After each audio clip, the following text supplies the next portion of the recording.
मेरा मायका। बच्चों की गर्मियों की छुट्टियां हुए अभी 2 दिन ही हुए थे। सुबह सुबह पापा का कॉल आ गया। बोले बेटा कब आओगी। मैंने अनमने मन से बोल दिया पापा कुछ पक्का नहीं है, रवि टूर पर गए हैं, उनके आने के बाद देखती हूँ। पापा की आवाज़ रुआंसी हो गई। बोले बेटा तुम्हारी माँ नहीं है तो क्या हुआ, तुम्हारा मायका तो है और मैं तो हूँ। रवि से बात करो और जल्दी आ जाओ। मैं जी पापा के आगे कुछ बोल ही नहीं पाई। जब तक माँ थी उनसे रोज़ फ़ोन पर ढेरों बातें करती थी।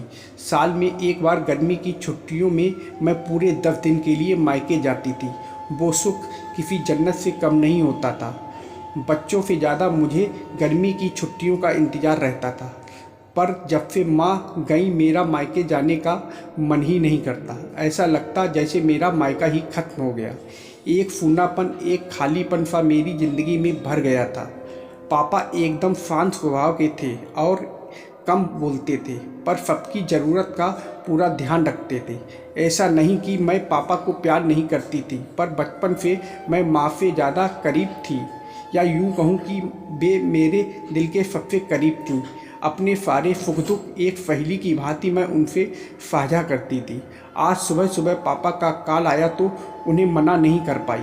पापा का दिल रखने के लिए रवि से बोलकर अगले ही हफ्ते की टिकट करवा ली और पहुंच गई मायके। जैसे ही दरवाजे पर पहुंची माँ की याद आ गई। ऐसा लगा जैसे वो अभी बाहर निकलकर मुझे गले लगा लेंगी। सोच के आंखें भर आईं, किंतु आज माँ की जगह पापा बाहें फैलाए मेरा इंतज़ार कर रहे थे। सालों बाद पापा को गले लगा के खूब रोई। पापा ने अपने आंसू छुपाते हुए प्यार से मेरे सिर पर हाथ फेरा तो दिल थोड़ा हल्का हो गया। बहुत दिन बाद पापा को देखा, कमज़ोर लग रहे थे। वैसे तो भाई भाभी और पापा सभी मेरा बहुत ध्यान रखते थे।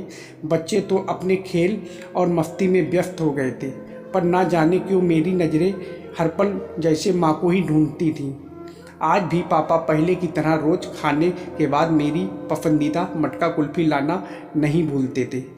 भाई भी बच्चों को कभी पार्क, कभी चिड़ियाघर तो कभी बाज़ार घुमाने ले जाता था। भाभी भी रोज़ मुझसे पूछकर मेरी पसंद का खाना बनाती। सब कुछ पहले की तरह ही था, बस माँ नहीं थी। इस बार मायके में मेरा दिल नहीं लग रहा था। माँ की कमी मुझे बहुत खल रही थी। रवि को कॉल करके मैंने 2 दिन बाद का टिकट करवा लिया। सबने मुझे रोकने की बहुत कोशिश की, पर मैं नहीं मानी। देखते ही देखते मेरे जाने का समय आ गया। आज शाम की ट्रेन से मेरी घर वापसी थी। मैंने सामान पैक करके रख लिया था, बस पापा का इंतज़ार कर रही थी। पापा ना जाने सुबह से बिना बताए कहाँ चले गए थे। उनका मोबाइल भी नहीं लग रहा था। मन घबरा रहा था, बिना बताए आखिर गए कहाँ। इधर मेरी ट्रेन का समय भी होता जा रहा था। समझ नहीं आ रहा था कि क्या करूं। तभी पापा का कॉल आया। बोले बिटिया तुम लोग स्टेशन पहुंच जाओ, मैं सीधे वहीं पहुंच रहा हूं। हम लोग स्टेशन पहुंच गए। ट्रेन सही समय पर थी। पापा स्टेशन पर हमारा इंतज़ार कर रहे थे। उनके हाथ में एक बॉक्स था।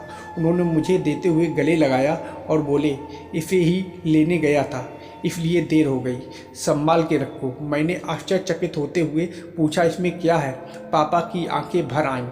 अपने आंसू पोंछते हुए बोले तुम्हारी माँ का प्यार। कुछ समझती तभी ट्रेन आ गई। हमें ट्रेन में बैठा के पापा और भाई ने विदा कर दिया। मेरी नज़रों से ओझल होने तक पापा वहीं खड़े हाथ हिलाते रहे। मैं भी एकटक ना जाने कब तक बाहर खिड़की से उन लोगों को निहारती रही। तभी बेटे ने आवाज़ दी और मेरे हाथों में एक चिट्ठी थमाते हुए कहा मम्मी नाना जी ने ये आपके लिए दिया है। मैंने तुरंत चिट्ठी खोली। मेरी प्यारी बिटिया रानी, सदा खुश रहो। जब तक तुम्हारी माँ थी तुम्हारी हर छोटी बड़ी बात का ख्याल रखती थी। मैं जानता हूँ कि मैं तुम्हारी माँ की जगह तो नहीं ले सकता, पर उनकी कमी की पूर्ति करने की कोशिश तो कर ही सकता हूँ। आज तुम्हारी माँ होती तो हमेशा की तरह अपने हाथों से तुम्हारे लिए बड़ी पापड़ अचार बना के साथ भेजती। माँ के हाथ का तो नहीं, पर उसके स्वाद जैसा सब सामान एक दुकानदार से बनवाने की कोशिश की है। उम्मीद है तुम्हें पसंद आएगा। और हाँ बेटा, माँ नहीं है तो क्या हुआ, तुम्हारा मायका और हम तो हैं। पहले की ही तरह तुम्हारा इंतज़ार रहेगा। ढेर सारे प्यार और आशीर्वाद के साथ, तुम्हारे पापा। पत्र पढ़ते पढ़ते मेरी आंखों से अश्रुधारा बहने लगी। सहसा मेरे मुंह से निकला आई लव यू पापा। बात छोटी सी थी पर उसमें अथाह प्यार समाहित था। ये सिर्फ मैं ही महसूस कर सकती थी। मायके से घर आए 1 महीना बीत गया था। अब पापा से रोज़ एक बार कॉल करके मम्मी की तरह घंटों बातें करती हूँ।